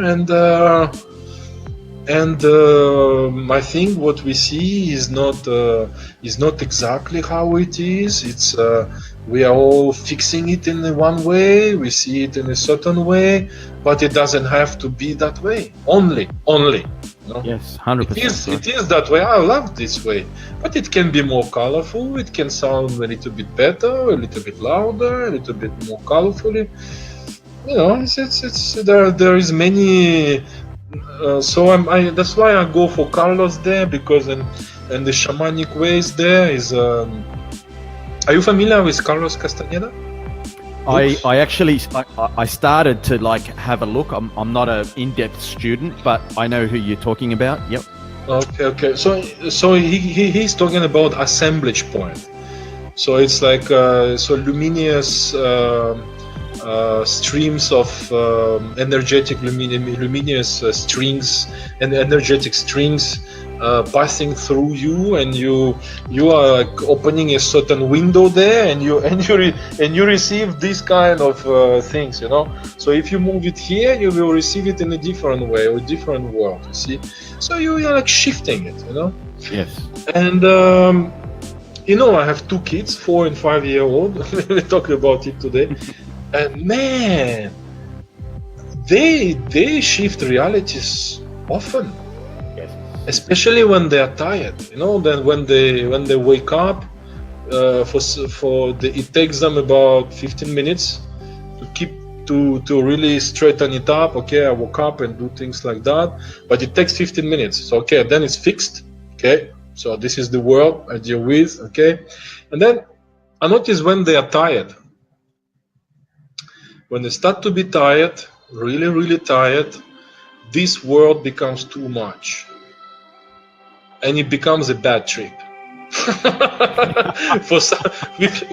If someone is listening and had a bad trip before, or has been next to a person who had a bad trip, maybe they can relate if they have kids who are into that moment when they get tired and they start to be cranky and crying and everything is too much, you know. So I see them switching realities, you know. They can be here and at the same time, you know. There was another day, it was my younger son, he had a high fever. He was hallucinating, man. That was something. So luckily he had a papa who knows what hallucination is about, so I took very good care. He was seeing insects, he was chasing, the insects were chasing him. Oh, wow. Man, that was, I was smiling and all that. But you know, another parent, maybe I would be clueless, you know, clueless what's going on. So I see, to make it shorter, just as a resume, conclusion is I see as like a radio station, like a tuner. We tune to one point and we perceive things in a certain way, and it's like fixed, you know, raw, like that. But it can change. You know what I'm saying? Yeah. It can change. Yes. So say for instance, a person that eats, you know, 10 grams of psilocybin mushrooms, you know, after around about an hour of consuming that, they're going to go... because if it's dry, yeah, that's a crazy place, huh? That's a totally crazy place. Are they in the same kind of reality as the dream reality? Is it the same type of environment that they're experiencing? No. It can be, but it's not the same. Usually it will not be the same. I mean, 10 grams, I have experience with 5, 6. I never went to 10, so being honest there. I mean, when I went to Indonesia, you know, in Lake Toba, oh man, you walk on the streets, it's magic mushrooms everywhere there. Oh wow, yep. In the country where I am, it's illegal, so I can't do it here. It's I saw some guys on internet go and find them, but I don't know. Man. It was a few years back we asked some guys if we went to some place in Malaysia, but nobody knows where. So anyway, in Indonesia, it's all over the place in Indonesia, in Lake Toba, and when we were taking them with some friends, the guys were like, "Oh my God, you're taking they're not dry, wet." You know? Yeah. We buy one guy, we buy for 6, so 3 of us. It was for 18 guys. You know, it's a big pack like that. And they're like, "Oh, what are you guys doing?" You know? Man, but that was not the first year that we were doing it. And well, but we travel places with that, you know. It's I can have my eyes open and I can see something else, another world, another landscape, and close my eyes and see something else, or the same thing. Eyes open, eyes closed, still the same thing, you know. So it's quite something. And the interesting part is when I move my head. Because if you think, okay, this is some kind of after image that is, you know, you look at the bright light or Yes. something, you know, then you look at it for a while, then you close your eyes, and then on the surface of the darkness with your closed eyelids, you see these after images, right? So if you move your head left, the after image is moving left, you move right, moves right. But in this case, it doesn't move with you, so you can actually move your head, and you're actually looking at the 3D world there. You know, it's not an after image. It's there. you can look at it. For sure. So you think maybe it's like what, another dimension overlapping this one or something that we're experiencing in that state? I mean, ultimately we don't really know. Nobody really does. But well, look, one point to that is when because we have met guys. We actually, it was another group I was with. We are laughing the whole night. It was just 1 gram and nothing else. But we were young and I don't know what was going on. It was we just went. We were laughing and just it was recreational stuff going on. But we met some weird guys who passed by, who spoke different languages. And these guys, we all saw them, you know. We saw guys with long necks. They look human, but they are not human. We were all looking at the guy and then looking at each other, and then looking at the guy, and then looking at each other. So when you experience something like that together, you know, it's a little bit more than just you. Suggesting things, hallucinating, you know. It's more than one, you know. So it's a group hallucination. Yes. Man. Yes. So and you're all hallucinating the same thing. Yeah. So unlikely to be the common understanding of a hallucination. Then you see. So same for dreams, you know. Dream state, out of body, astral projection. I have experiences where I get information that I'm not supposed to know, and I go the next day and I verify the information. How? You know, do you go to the neighbor house, you see things there, then you go to the house the next day. It cannot be subconscious mind, you know. That it's all new. I'm on holidays, you know. I'm not supposed to know the neighbor house. I don't have amnesia. I just arrived yesterday, you know. It can't be, man. I can't know what's going on in the house next door. So while out of body, lucid dream, astral projection, shifting, going there and getting information what's going on there. How? So I think it's a little bit more than just a dream. To conclude. Yes, I'm totally with you. Yeah. So that's which is good. I mean, then it's not just wake up, eat, work, shit, and sleep. You know, it's something more than that. So it's good. I'm happy about it. So it's a little bit more than just that. Makes me happy. You know, it does, especially, you know, for those of us that have got like a kind of spiritual anarchy type of outlook where we're open to like just everything. We don't kind of have a centralized spiritual belief as such, but we're open to like everything. I think, you know, experiencing things like that really does,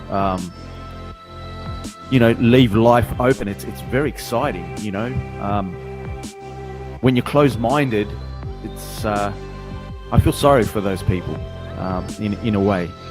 Although like not in an arrogant sense, you know, not like judging them or anything, but I just find that connecting with people who are truly open-minded and have that spiritual anarchy type of internal outlook are far more interesting to like delve into things with. But you know, it's like, oh, you don't have PlayStation 5? Come on, man, you gotta get it, you know, it's the best game. Well, the guy is not interested in PlayStation 5, fine, you know. So you don't want to see something beyond what you wake up and it's just a dream. Okay, fine, you know, stay with PlayStation 1. It's okay. It's okay. It's all right. It's all right not to have PlayStation at all. Yes. You don't want to have an interstellar trip for free. You don't want to experience how to be in space or in the ocean or or ride a dragon. Fine. I mean, it's okay. I'm fine with it. When I started, I was like, man, I want to talk to everyone. It's amazing. And then I realized, oh man, some guys are like, no, Yuri, let's talk about something else. No, we can't talk about anything else. This is this is amazing. You can't miss it, man. And then some guys can actually get offended, They're like, no, don't rub it into me. I'm not interested. I want my life as it is. It's fine. And I'm fine with it now, man. Yes. It's okay. I have my dose of. I'm lucky. My wife is actually listening to me, and she has her own passions and all that. But she's listening to my shit, and actually she had a few lucid dreams for free. She's not practicing anything, but just by just being next to me, and she knows I'm with it 24 hours a day. Whatever I do many things, but this is, for me, I am a dreamer. So I call it being a dreamer. So I'm not something else and a dreamer. No, I'm a dreamer and something else. But I'm a dreamer first. That's first thing. Then the rest. Yeah, that's awesome. It's okay. It's okay. Guys are not interested. It's perfectly fine. It's okay. The world is different. It's okay to have different guys. Different. Who knows? Hey, we need guys who build rockets. Who build iPad. Yes. We need them. It's nice to have a computer. It's nice the guy with a. Hey, thanks, man. Thanks. Luckily you are here, man, because if you're not there, I won't talk to them about my dreams to you. That's fine, but just do the computers. They're good, man. Launch the rocket. I think it's nice, like for instance, if you're sitting at a table and you've got 10 people on the table, okay, you're going to have 2 that are vegans, you're going to have 2 that are like full meat eaters, you're going to have 2 that are sometimes a bit of meat, a bit of vegetarian, some of, all different. But what's beautiful is when all 10 of those people can actually sit at the table and all like have the best conversation and the best time in the world and not fight about fucking veganism and eating meat and hunting and getting into a big argument. Everyone's just like happy and enjoying it. That's really cool. And it's nice to be able to talk about anything and everything, on a LiveCast. I think it's good. It's good to. I really enjoy freedom, and I enjoy mutual respect. I think if we have this, there would be no more war on Earth. It will be over, and it's you want to be whatever you want to be. Just let me be whatever I want to be, and that's all. That's a simple. My truth is like this. It's so cool, man. So cool, relaxing. So and dreaming does that, Dreaming is giving this, this freedom, because you can come to dreaming with your luggage, weight of whatever you believe to be the truth, and if you are careful enough, very quickly you will understand that many things that you impose on yourself as the truth can be overrun, and they are not truth at all. So if you believe that gravity is true, and that when you are in the dream state there is gravity, you realize, there is no gravity. It's all in my head. Okay. And then what else is in my head then? How much more I'm imposing on myself as the truth, and that is defining who I am in everyday life, and I'm limiting myself so much. How much? So It's you gotta be really careful there, looking at yourself. Oh, I thought that. Oh, okay, but I shouldn't think that, man. That's wrong, Yeah, that's a really good point, Yuri. That's actually quite profound, like what you just said there. I find sometimes talking about things like when you mentioned gravity, I remembered that in some of the dreams that I have, like for instance, standing on the top of a tall building, and I have the urge to just jump and start to fly. So I jump, I start to fly, and then I start to think to myself, Mike, you can't fly. I start to doubt that I can fly, so I start falling, of course. There's no gravity, but because I think there is, I start to fall, and then, I come up again a bit more, and then I fall a bit more. Intent, man. Intent. Yes. Intent, man. Intent is everything. You think, you are. You think, you are. That's why, remember, in stopping internal dialogue, you stop thinking, then you can be anything you want. Yeah. You awesome. you stop playing ping pong with yourself. You stop being the ball of the ping pong. Everything you think, you're like the ball. Can fly, cannot fly, can go through the wall, cannot go through the wall. How about not thinking at all and go through the wall? Oh.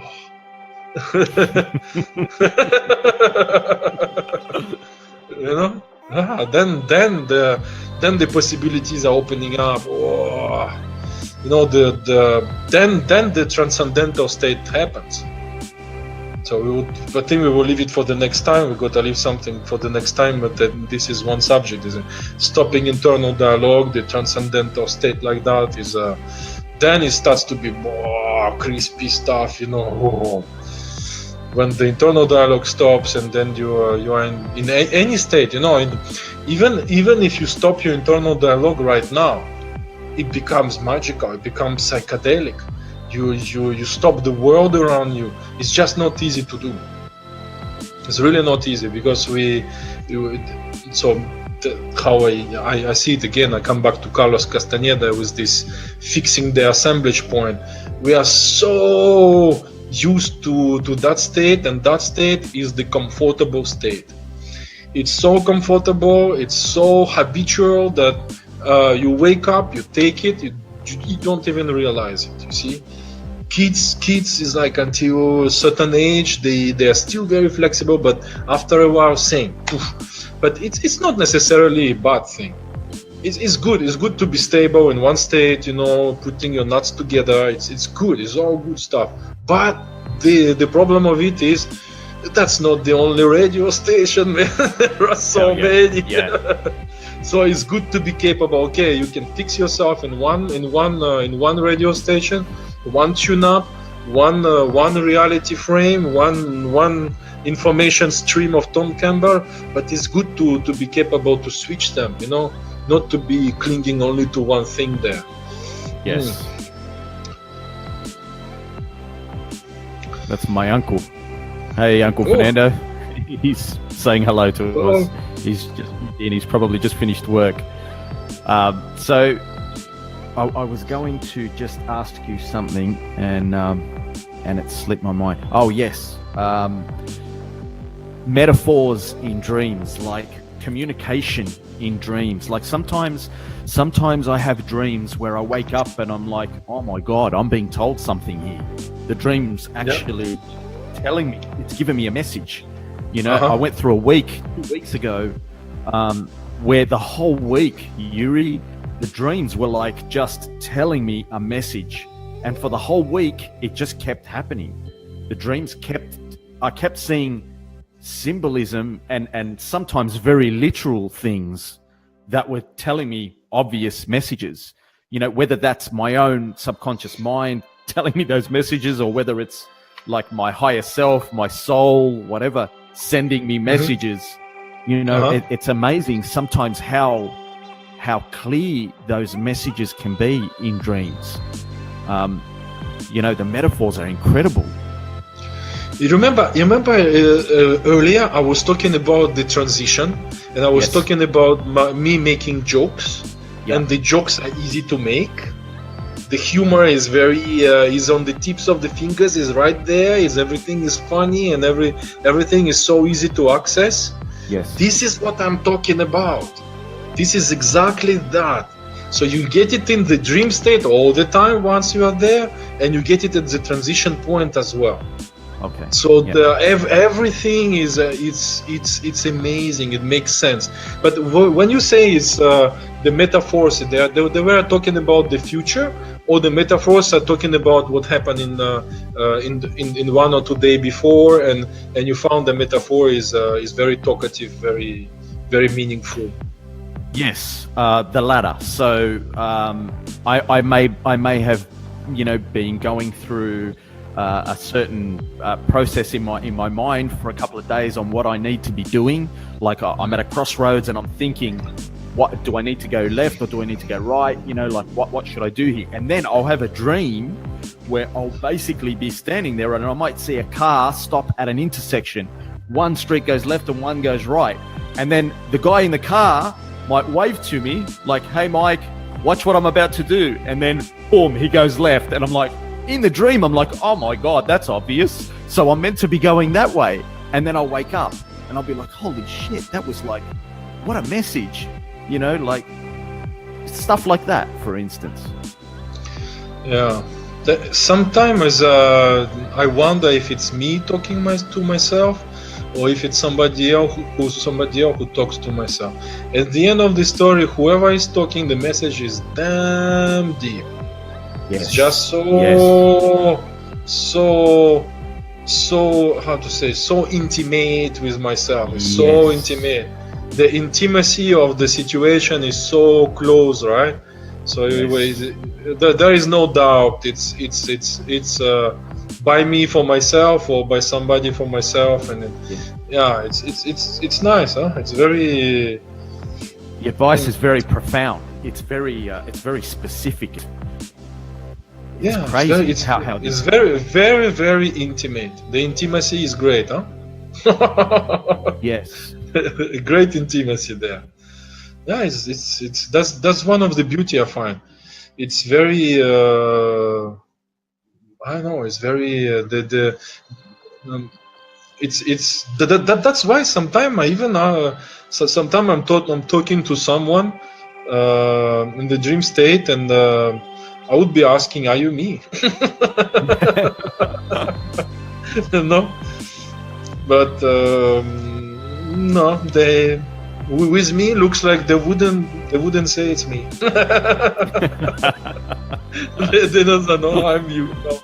No, nobody ever said that.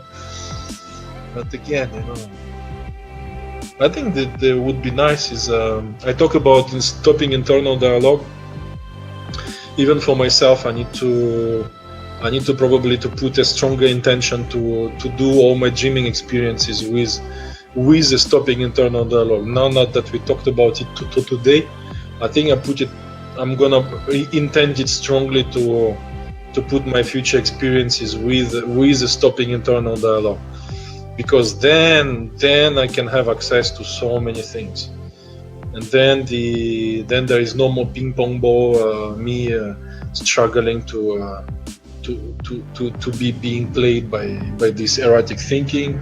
I don't need to employ any technique of sensorization or getting involved with the dream or anchoring my dream state. I don't need to do all of that. So I can just relax. I can stare at things. So I think because maybe me asking questions, that's internal dialogue. Is it me? 100%. Yeah. Well, I mean, I'm going to do the same now, Yuri. After this LiveCast, like a couple of big things that I'm, the takeaways that I've got. One of them is this internal dialogue thing, to like just keep it quiet. I suppose I need to up my meditation game. Of late, because of business pressures and stuff like that, I've been focusing on a lot of business stuff, so I haven't been meditating as much. So if I was to meditate a lot more and really quiet my mind, this is gonna help stop the internal dialogue in the dream state as well. Yeah, there's many ways to help you out. Meditation, all that. Breathing technique are very good. Just focus on your breath, for example, is nice. Just While focus going on to the breath.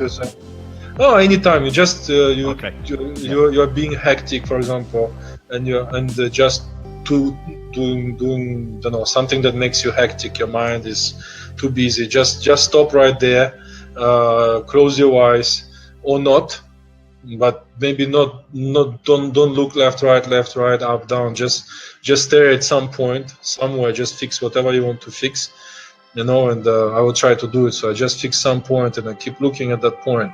So, but at the same time, you can become aware and more aware of the surroundings. So you are staring at one point, but you become more aware of the surroundings. And at the same time, so you should do that with your eyes staring at one point, or with your eyes closed. And you can and then focus on your breath. And what you can do is make it more and more lengthy. Usually we have this shallow breath, so we don't inflate the stomach.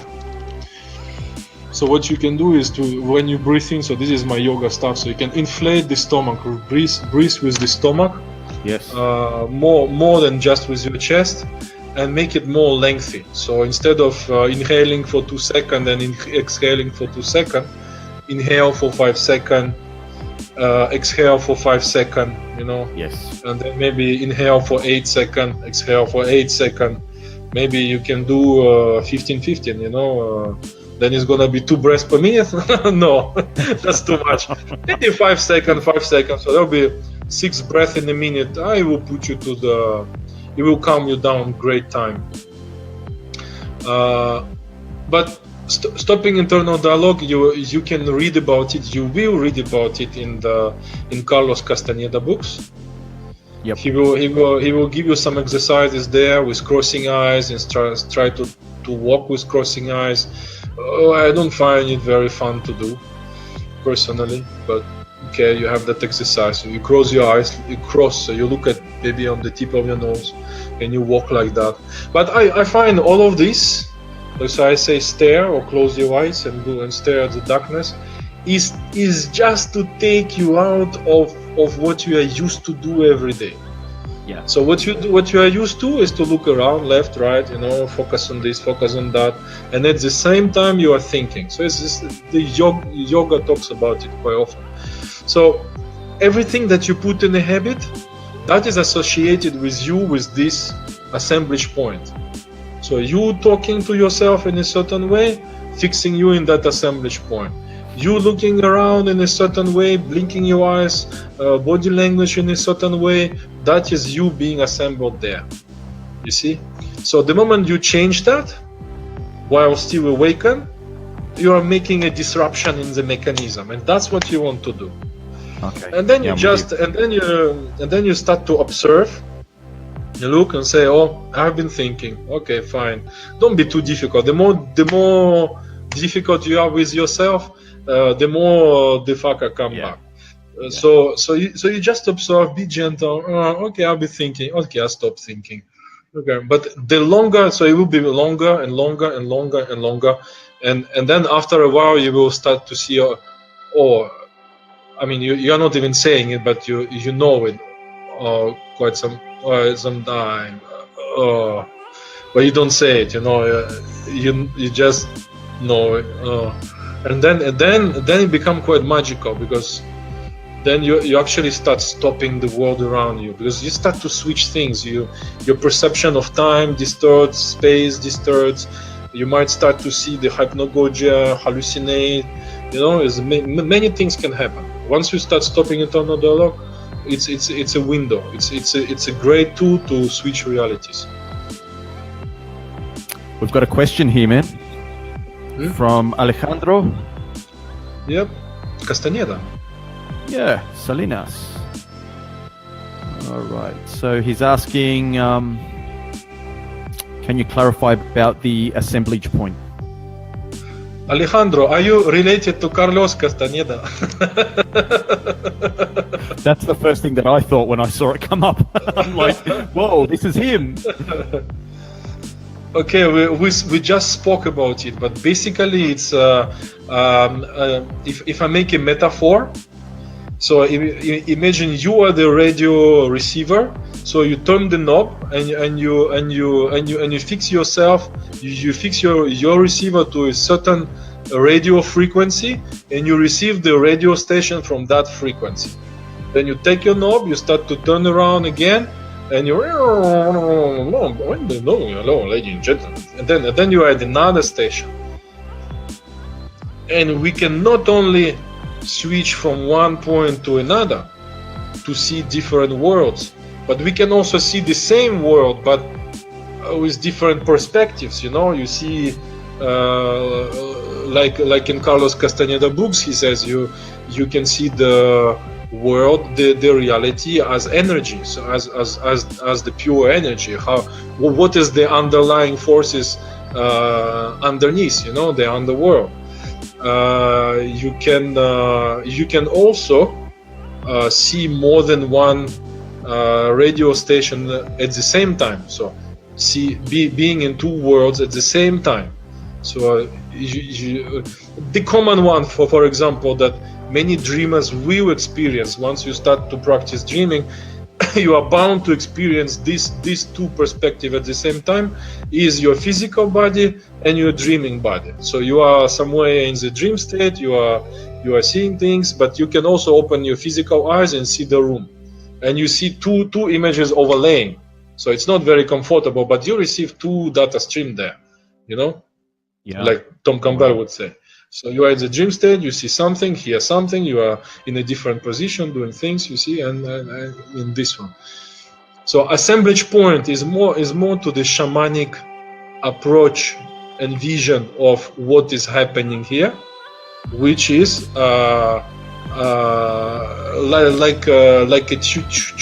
like tuning your radio, like I was saying. So assemblage point is the term used by Carlos Castaneda books, given by this shaman Don Juan. That is somewhere at the back, at the right shoulder. Okay, to assemble you in this reality, in this world. So, and his theory, you need energy to move it around. Okay. And so the guys who have the vision of the underworld, energy world, they will see the luminous body of the human being, and behind the luminous body there is this place where the luminous streams of energy pass through. So whatever is passing through this assemblage point is what makes your perception.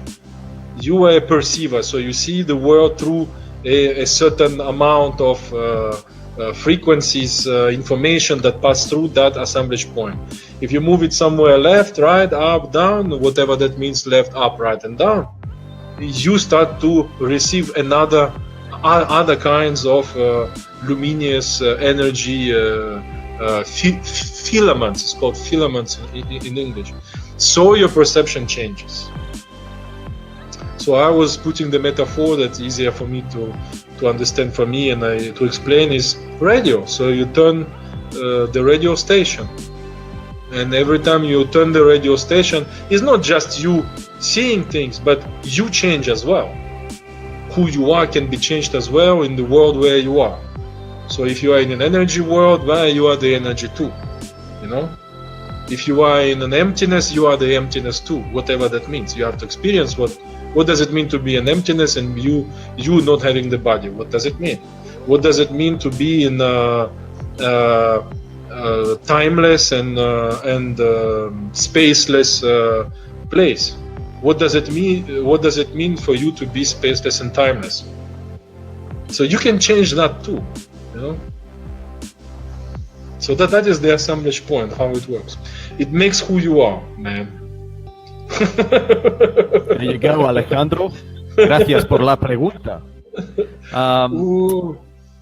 Yeah, well, look, it's my daughter. She's 8. Just the other day, she said to me she said, "Daddy, the other night I was asleep, but I was walking my eyes were closed, but I could see the house. I could see a white outline around the doors, around the walls, and even though my eyes were closed and I felt like I was sleepwalking, and I said to her, really? What, you were actually asleep? And she was like, yeah, that was strange. She's like, has that ever happened to you, Daddy? And I'm like, I didn't want to say to her no, so I said, yeah, sometimes that happens to me too. And she's like, oh, okay. So, but she's very active when she's asleep, man. Like, she moves, she sometimes wakes up, opens her eyes, and she's in another world, you know? Like, she's very active in that sense. How old is she? 8. 8, yeah, see, young guys, huh? Me, I very often I see my room with closed eyelids. So that is. I mean, I'm not the only one. It's quite common. Seeing the room with closed eyelids is quite common.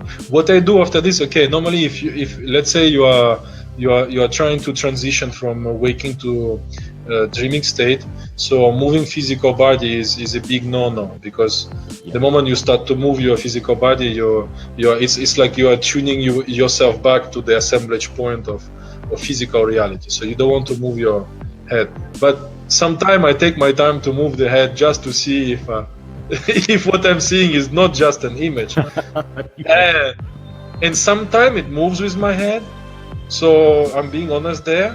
So I'm thinking, shit. So what am I seeing now? Since it moves with me, so it's not. And sometimes it's not. You know. So you're saying when you move your eyes, you're looking at the same thing, even though your eyes are moving. It's a static kind of image. It's a static kind of image. So it moves with you, moves with your head.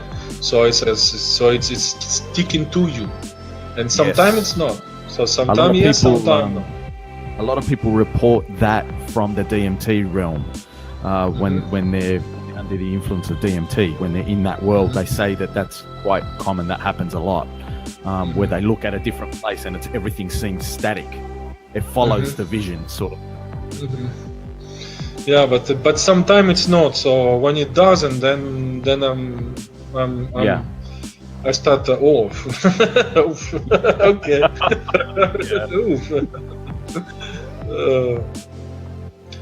So hopefully we answered Alejandro well, and it's funny because I saw him in one of the groups. So I noticed because his middle name was Castaneda, so of course I can't miss it. Yeah, well, I actually, just before we started the live cast, I shared it back into the Lucidity for All group, into your group. So he may be watching it through that portal, through that assemblage point. Oh, maybe. Yeah. So guys, whoever is watching us, please, you are welcome to. I didn't tell you what. So of course I'm teaching lucid dreaming, out of body, astral projection, all that. But I have something different, a different message there to give I have created the group that was about 3 years ago, Lucidity for All, and it contains for all. So I go with that for all, and what does it mean is not only I want everyone to be in peace among you guys, astral projectors, out of body explorers, lucid dreamers. Please go and debate who is right and who is wrong about it in a constructive way. That is good, but please don't fight. You know, let's leave everybody free. And another, let's be free and respect each other. And another thing that is very unique to the group that I entertain and the whole Lucidity for All thing that I do is ultimately all the teachers around the world will be inside. So there is no competition between, oh, I do this, oh, I do that, oh, I don't want to compete with this guy in this country or that country. I don't give a shit. Because when the student is choosing one to learn from one guy, he has a journey there. I mean, he is not blind to whoever is available around the world. It's all available by Google. You can Google out 10 teachers, 15 teachers around the world. So why you want to be scared that he's gonna go for another teacher than you? So I want put finally everyone in one place. You can choose the teacher you want to choose. You can communicate with the projectors, psychedelic guys, DMTs, whoever is there, talk in a respectful way, and to have all the information being accessible. I think it is good time for that. It's enough of competition and then all this jealousy and all these esoteric guys and then whoever extremist esoteric, extremist lucid dreamers, extremist agnostic, enough of extremists, man. Put all together and learn from each other. I think it's the best way. Who knows what is the truth? Who? Exactly. Exactly. When you show me that guy, I would like to talk to that guy. Yeah, right. In the meantime, let's be truthful. Nobody really knows, but we have a lot of good tools available now to experience it without the boo boo boo boo wow. It's available, so you can practice lucid dreaming, out of body experience. You don't need to, if you are practicing for more than a week, a month, and you do not have results, come to see us. We have the technology for you to have it quickly, so you don't need to suffer for it. You don't need to have thousands of meditations before you achieve that. It's much more easier. There is a lot of misunderstanding about this phenomenon that is going on, that is being clouded by a lot of beliefs and misunderstanding. But it doesn't have to be that way. Prove it to yourself, and then you will know. You don't need to listen to me. Just do. Focus on the good techniques, and you will have your own experience to be the judge. You don't need to rely on anybody else. So, if you see it, you got lucky, and it's free. What is not free is when you come to see a workshop with me, or with me or somebody else. Or you buy books, okay? And let's be fair as well. You can come to Lucidity for All, and you can advertise whatever you do, of course related to the subject. I have no problem with that. It's also free. I want everyone to know that you exist, and maybe you have better techniques than I do. I want to hear about them. I don't want to die stupid.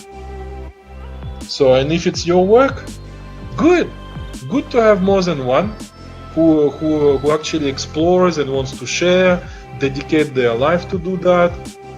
There are many guys who are really cool around the world who are doing that, and I would like to have all of them on the board, and everyone starts to share things instead of doing the lone wolf in their corner and yes. I have this, I have 100%. That, and put it all together, man. Make a salad, make an efficient salad so everyone can enjoy.